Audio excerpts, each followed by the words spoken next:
But dare I say, like mathematical precision. Mathematical precision. Which, like from our theatrical background, is quite foreign to us. Yeah, that's like, right. We've never worked in mathematical equations before. That's right. We've never worked in 2s and 12s and 24s and 48s and 96. Yeah. Like, you know, in theatre, you sort of have to say walk through the door, and That's right. if the actor walks through and it looks all right, That's then good. you go, that's great. Let's move on. But also we're about improvising and jamming. Like and rock and roll. Like that's where our music comes from. So it's almost like, what is this medium? What's the rock and roll in Bach? Yeah. You know? Like that's the question. What is what rocks about Bach? Yeah. And he does, because we feel when we listen to that music, it takes us to another place. You know? And then what is it like to experience that with other people in a theatre? The music of Bach, the preludes and fugues, but particularly RICERCAR number 3 and number 6. That's right. These two pivotal fugues, this moment where Bach is challenged to sort of show the full artistry of his form. He's travelled to see King Frederick, the young king. Bach is an old man.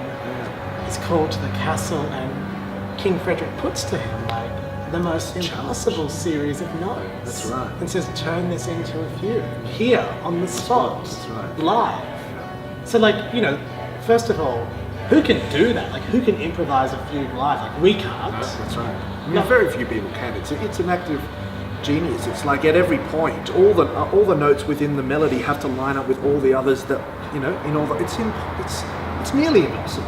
It's like I was trying to say to like our publicist, like, you know, to do this live is like hitting 3 hole-in-ones in a row. That's right. Like, you could do it. That's right. But you'd be bloody good at golf. So he does this.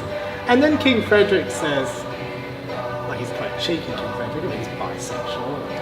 And he represents the new age, and Bach's the old age. That's right.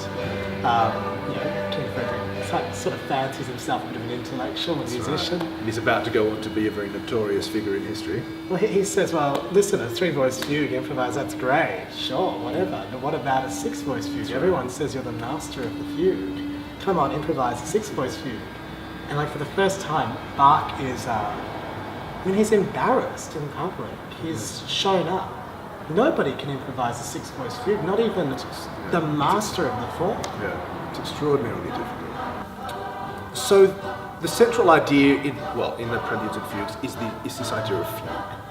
And fugue literally means to fly, to fly. To ascend. To ascend. So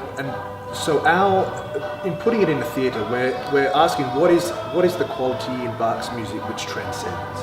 Where does it take us? And what does it look? And where do we go as an audience? So that's the genesis of this. We want to take the audience and the listener on a flight-like experience through